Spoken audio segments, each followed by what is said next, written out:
اعوذ باللہ من الشیطان الرجیم بسم اللہ الرحمن الرحیم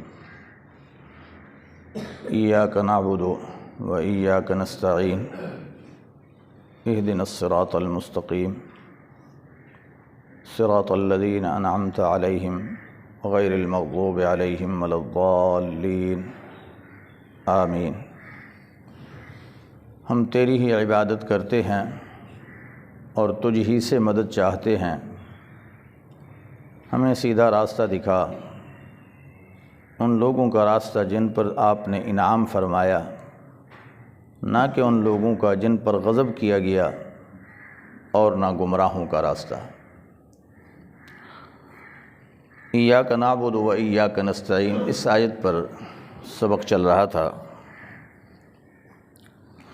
کہ ہم تیری ہی عبادت کرتے ہیں اور تجھ سے ہی مدد چاہتے ہیں۔ عبادت کا معنی بیان ہوا کہ انسان کا اپنی انتہائی عاجزی تذلل کا اظہار کر کے معبود حقیقی کے ہر حکم کے سامنے گردن جھکا دینے کا نام عبادت ہے۔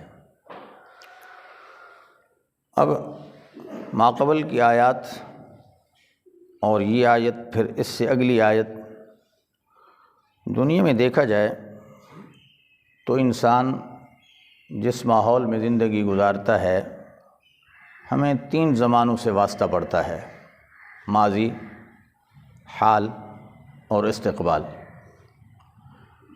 آیت کریمہ کی پہلا حصہ جو ہے الحمدللہ رب العالمین،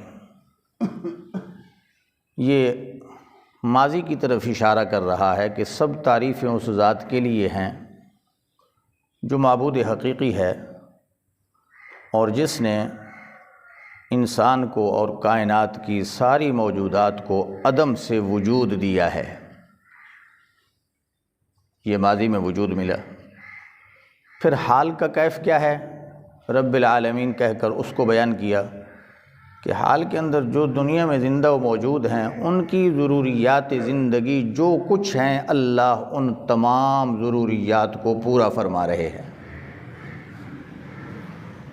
جب ابتدا میں بھی اسی کے محتاج، حال میں بھی اسی کے محتاج، پھر مالک یوم الدین میں فرمایا کہ مستقبل کے اندر جزا کے دن کا مالک جو ہے نا، وہ بھی وہی ہے، اسی نے آپ کی اس دنیا کی ساری زندگی کا حساب و کتاب کرنا ہے۔ تو پھر جب آپ کی ماضی، آپ کا حال، آپ کا استقبال، ان تمام زمانوں کا مالک حقیقی اللہ ہی کی ذات ہے، معبود حقیقی وہی ذات ہے، تو پھر عبادت صرف اسی کی ہونی چاہیے۔ عبادت کے اندر اس کے ساتھ کسی کو شریک نہیں کرنا چاہیے۔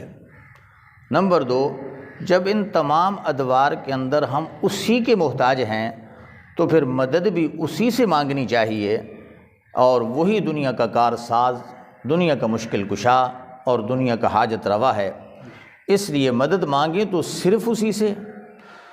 ایک بات مسئلہ اور سمجھ لیں، مدد اللہ سے مانگنا ایک ہوتا ہے اسباب کے دائرے میں مدد مانگنا۔ مثلا ایک انسان کو حاجت و ضرورت ہے، اپنے بھائی سے، کسی رشتہ دار سے، کسی دوست سے کہتا ہے یار مجھے ضرورت ہے، اتنے پیسے مجھے بطور قرض حسنہ دے دو، 4-5 دن کے بعد آپ کو واپس کر دوں گا، یہ بھی ایک مدد ہے۔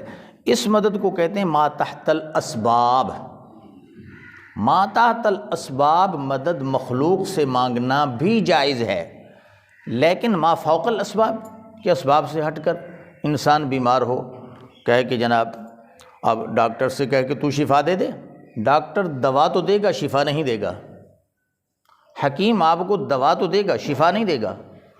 شفا مانگنا ہے تو رب سے مانگو، اولاد مانگنی ہے تو رب سے مانگو، عزت مانگنی ہے تو رب سے مانگو، روزی مانگنی ہے تو رب سے مانگو، دنیا کی خیر اور بھلائی مانگنی ہے تو رب سے مانگو، ایمان مانگنا ہے تو رب سے مانگو، اور ایمان پر استقامت مانگنی ہے تو یہ بھی رب سے مانگو۔ یہ تمام وہ نعمتیں ہیں جو صرف اور صرف ایک اللہ رب العزت کے قبضہ قدرت میں ہیں۔ اللہ کے ماں سوا دنیا کے اندر کوئی دوسری ایسی ہستی نہیں ہے جو ان امور کے دینے پر انسان کو قادر ہو۔ اس لیے ہمیں یہ توحید کا درس دیا گیا اس آیت کریمہ میں، ایاک نعبد، کہ تیری ہی عبادت کرتے ہیں مولا کریم، ہم تیری عبادت میں کسی کو شریک نہیں کرتے۔ اور عبادت صرف یہ نہ سمجھنا کہ صرف نماز کا نام ہے۔ حضرت امام غزالی رحمہ اللہ نے عبادت کی 10 اقسام لکھی ہیں۔ مثلا نماز ہے، عبادت ہے، روزہ ہے، عبادت ہے، زکوٰۃ ہے، عبادت ہے، حج ہے، عبادت ہے، نفلی صدقہ خیرات کرنا یہ بھی عبادت ہے، میدان جہاد کے اندر جہاد کرنا عبادت ہے، تعلیم حاصل کرنا عبادت ہے، امر بالمعروف کسی کو خیر اور بھلائی کا کہنا یہ عبادت ہے، کسی کو گناہ میں مبتلا دیکھ کر اس کو گناہ سے روکنا جس کو نہی عن المنکر کہتے ہیں یہ عبادت ہے۔ میرے بھائیو، عبادت کا دائرہ بہت وسیع ہے۔ اسی طرح آپ اگر رزق حلال کی تلاش میں تجارت کرتے ہیں تو رزق حلال کے حصول کے لیے تجارت کرنا بھی عبادت۔ رزق حلال کے لیے آپ ملازمت کا پیشہ اختیار کرتے ہیں تو اللہ کی رضا کے لیے، رزق حلال کے لیے، تو آپ کا یہ عمل بھی عبادت بن جائے گا۔ تو عبادت کا دائرہ بہت وسیع ہے، بہت وسیع ہے عبادت کا دائرہ۔ اس لیے عبادت جس قسم کی بھی ہو وہ صرف اور صرف اللہ کا حق ہے، اللہ کے ماں سوا کسی غیر کا حق نہیں ہے، نہ کسی ولی، نہ کسی نبی، نہ کسی فرشتے کا۔ اگر یہ حق ہوتا نا، خدا کی قسم رسول اللہ کے صحابہ محمد مصطفیٰ کی عبادت کرتے، حضور کو سجدہ کرتے۔ کل میں نے حدیث سنائی تھی کہ حضور سے کہا گیا کہ ہمیں سجدہ کرنے کی اجازت دیں کہ آپ کو سجدہ کریں۔ حضور نے فرمایا اللہ کے ماں سوا کسی کے لیے سجدہ جائز ہوتا تو میں اپنی امت کی خاتون کو حکم دیتا کہ وہ اپنے شوہر کو سجدہ کرے، لیکن اللہ کے ماں سوا میری امت میں کسی کو سجدہ روا نہیں ہے۔ اس لیے میرے محترم بھائیوں، اپنی عبادات کا جائزہ لیں کہ کہیں ہماری عبادات میں کوئی شرک کی ملاوٹ تو نہیں ہے۔ اگر ہماری عبادات میں خدا کی قسم شرک کی ملاوٹ آ گئی، پوری ذمہ داری سے کہتا ہوں عبادت بھی برباد ہو جائے گی، ایمان بھی برباد ہو جائے گا۔ اس لیے ایمان کا تحفظ، اعمال کا تحفظ یہ ہماری ذمہ داری ہے۔ اس سے اگلی آیت میں اللہ تعالیٰ نے ہمیں دعا سکھلائی ہے، اہدنا الصراط المستقیم۔ ہدایت کیا ہے؟ ہدایت کا معنی سمجھیں۔ ہدایت کہتے ہیں کسی امر خیر کی طرف، بھلائی کے کام کی طرف کسی کی رہنمائی کرنا، ایک معنی۔ دوسرا معنی یہ ہے کہ انسان جس منزل کا متلاشی ہے ہاتھ سے پکڑ کر کے اس منزل مقصود تک پہنچا دینا۔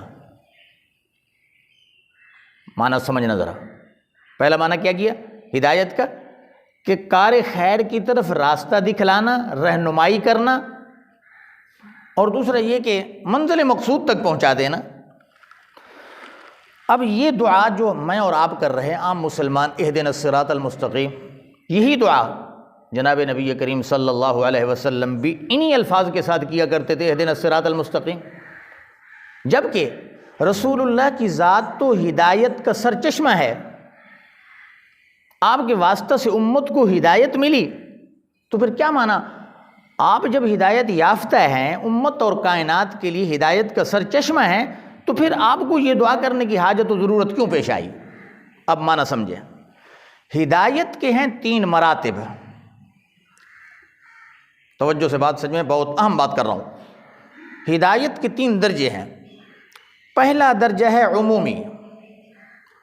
یہ ہدایت وہ ہے کہ جو اللہ تبارک و تعالی کی طرف سے اس کا فیضان ہوتا ہے سب مخلوقات پہ، چاہے حیوان ہو، جاندار ہو، نباتات ہوں، جمادات ہوں، دنیا کی ہر مخلوق، اس پر یہ ہدایت کا نزول ہوتا ہے، اس مخلوق کے شایع نشان، اس کے مناسب حال، جس کو قرآن کریم نے ان الفاظ میں ذکر فرمایا، الذی اعطا کل شیء خلقہ ثم ہدی۔ اعطا کل شیء، کہ اللہ تعالیٰ نے ہر شے کو تخلیق دی، تخلیق کے بعد اس کو ہدایت دی۔ پتھر کو اس کی شایع نشان ہدایت ملی، درخت کو اس کی شایع نشان ہدایت ملی، شمس و قمر کو اس کی شایع نشان ہدایت ملی، اور ذوی العقول مخلوق کو اس کی شایع نشان ہدایت ملی۔ یہ ہدایت کا پہلا درجہ ہے۔ ہم اس کو محسوس اپنے اندر تو کر سکتے ہیں، لیکن جمادات اور جو نباتات کی دوسری قسم کی مخلوق ہے ان کے اندر چونکہ شعور کی کمی ہے، اس اعتبار سے ہمیں اس کا ادراک نہیں ہو سکتا، لیکن قرآن نے کہہ دیا تو ہدایت پر حق ہے۔ اور اسی کو سورہ اعلیٰ کے اندر اللہ تعالیٰ نے ارشاد فرمایا، الذی خلق فسوی ثم قدر فہدی۔ قدر فہدا، ہر شے کو ہدایت دی۔ نمبر 2، دوسری قسم کی ہدایت کا دوسرا قسم ہے جو انبیاء، وحی اور آسمانی کتابوں کے ذریعے سے ذوی العقول کی طرف متوجہ ہوتی ہے، صرف ذوی العقول کی طرف۔ اور ذوی العقول میں انسان اور جنات ہیں۔ اب اس ہدایت کو جو مانتا ہے وہ مومن ٹھہرتا ہے، اور جو انکار کرتا ہے وہ کافر ٹھہرتا ہے۔ یہ ہدایت جو اللہ کی طرف سے وحی کے ذریعے، انبیاء کے ذریعے، کتابوں کے ذریعے سے ملتی ہے، اس میں تفریق ہوتی ہے ایمان اور کفر کی۔ تو یہ خاص ہے ذوی العقول کے ساتھ۔ نمبر 3، تیسری ہدایت کا درجہ جو اخص الخاص ہے، وہ ہے صرف اہل ایمان اور متقین لوگوں کے ساتھ خاص، اہل ایمان اور متقین لوگوں کے ساتھ۔ وہ ہدایت یہ ہے، اس میں اللہ اور بندے کے درمیان کوئی واسطہ نہیں ہوتا، نہ نبوت کی ذات، نہ وحی، نہ کتاب۔ یہ ہدایت بلا واسطہ اللہ کی طرف سے مومن اور متقی کے دل پہ نازل ہوتی ہے، اور اس کے نتیجے میں کیا ہوتا ہے کہ مومن اور متقی کا دل جب یہ ہدایت اس کو نصیب ہوتی ہے، اس کا نام اسلام میں رکھا جاتا ہے توفیق خیر۔ توفیق خیر کیا معنی؟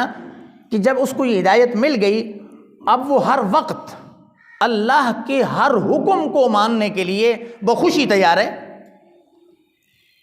اس کا دنیا کا نفع ہو تب بھی وہ اس کو ماننے کے لیے تیار ہے، دنیا میں اس کو نقصان آئے تب بھی وہ اس کے لیے تیار ہے۔ یہ خاص توفیق جو ہے نا، یہ اہل ایمان کے ساتھ خاص ہے۔ اس سے نہ کوئی مومن مستثنیٰ ہے، نہ کوئی نبی مستثنیٰ ہے، نہ کوئی ولی مستثنیٰ ہے۔ اس ہدایت کے اندر رسغ و ترقی مطلوب ہے ہر انسان کے لیے، ہر مومن کے لیے۔ اس لیے رسول اللہ صلی اللہ علیہ وسلم بھی دعا کرتے ہیں کہ اہدنا الصراط المستقیم، مولا کریم ہمیں صراط مستقیم کا راستہ دکھا۔ یعنی اس کے جو درجات علیہ ہیں، مراتب علیہ ہیں، مولا ہمیں وہ مراتب علیہ عطا فرما، اخلاص کامل کے ساتھ، عبادات کی کثرت کے ساتھ، ذکر و اذکار کے ساتھ، مجاہدات کے ساتھ۔